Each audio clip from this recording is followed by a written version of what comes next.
दोस्तों, प्रधानमंत्री नरेंद्र मोदी जी इजराइल पहुंच चुके हैं और ये दौरा केवल एक डिप्लोमेसी तक नहीं है बल्कि स्ट्रैटेजिक पार्टनरशिप के लिए भी आगे जा सकता है और कई सारे रीज़न इसको लेकर सामने आ रहे हैं। सबसे बड़ी बात दोस्तों ये है कि इजराइल ने पहली बार भारत को अपने आयरन डोम की पेशकश की है और केवल ये खरीदने पर उसने नहीं बोला बल्कि टेक्नोलॉजी ट्रांसफ़र के साथ भारत के साथ वो इसका प्रोडक्शन करने के लिए रेडी है।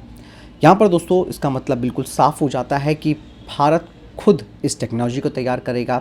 इससे भारत अपनी जो डिफेंस सिस्टम्स हैं उनके साथ इसे इंटीग्रेट कर सकता है और इससे भारत और इजराइल का जो रक्षा सहयोग है वो तो मजबूत हो गई, साथ ही सबसे बड़ी बात है कि हम यहाँ पर को डेवलप यहाँ पर कर पाएंगे आयरन डोम जैसे एयर डिफेंस सिस्टम को। यहाँ पर दोस्तों एक बात और है, इस तरीके की टेक्नोलॉजी का मतलब आप समझ रहे हैं, अगर भारत के साथ पूरा TOT होता है आयरन डोम का तो बात साफ हो जाती है कि इससे भारत के multi layer air defence network को पूरा सपोर्ट मिलेगा, वो और भी ज़्यादा मजबूत हो जाएगा।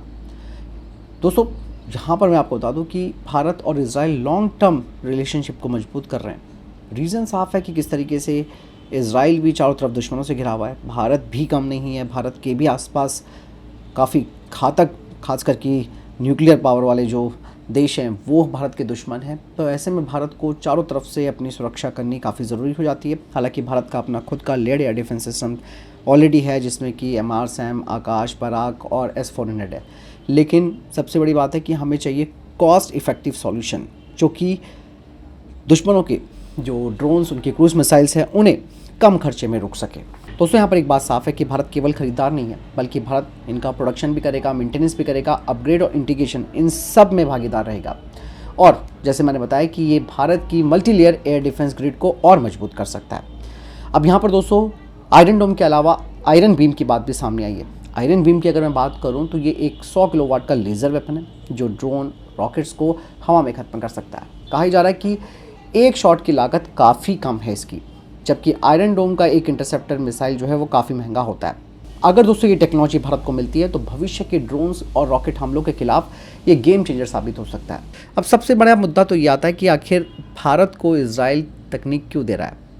इवन दोस्तों यहाँ पर मैं आपको बता दूँ कि ये तकनीक इसलिए भी दी जा रही है क्योंकि इजराइल जानता है कि भारत के साथ उसे किस लेवल का ट्रस्ट मिलता है। जिस हिसाब से जियोपॉलिटिकल बदलाव आ रहे हैं, क्षेत्रीय तनाव लगातार बढ़ते जा रहे हैं। इवन दोस्तों इजराइल को भी प्रॉब्लम ये है कि एक तो चारों तरफ से, जैसे मैंने कहा कि वो घिरा हुआ है दुश्मनों से, उसकी जो इंडस्ट्रीज़, डिफेंस इंडस्ट्रीज़ है वो हमेशा टारगेट पर रहती हैं। तो कहीं प्रॉब्लम ना आ जाए उनकी इंडस्ट्रीज़ को, अगर कोई बड़ा हमला उनके ऊपर होता है तो अगर भारत में उनकी पूरी सप्लाई चेन है, भारत में उनका स्ट्रैटेजिक पार्टनर है तो इजराइल को हथियारों की कमी नहीं होगी। और सबसे बड़ी बात, भारत दुनिया की 5वीं सबसे बड़ी अर्थव्यवस्था है और भारत खुद भी रक्षा क्षेत्र में आत्मनिर्भर बन रहा है। ऐसे में ये पार्टनरशिप दोस्तों एक डील नहीं बल्कि लॉन्ग टर्म की स्ट्रैटेजिक जो रिलेशन है उसे मजबूत कर सकती है। और सबसे बड़ी बात दोस्तों, इस वक्त ये समय काफ़ी महत्वपूर्ण माना जा रहा है। जिस हिसाब से क्षेत्रीय तनाव बढ़ रहा है और वैश्विक शक्तियों की एक्टिविटी आप देख रहे होंगे, अमेरिका किस तरीके से कर रहा है काम, ऐसे में जो सुरक्षा समीकरण है वो तेज़ी से बदल रहे हैं।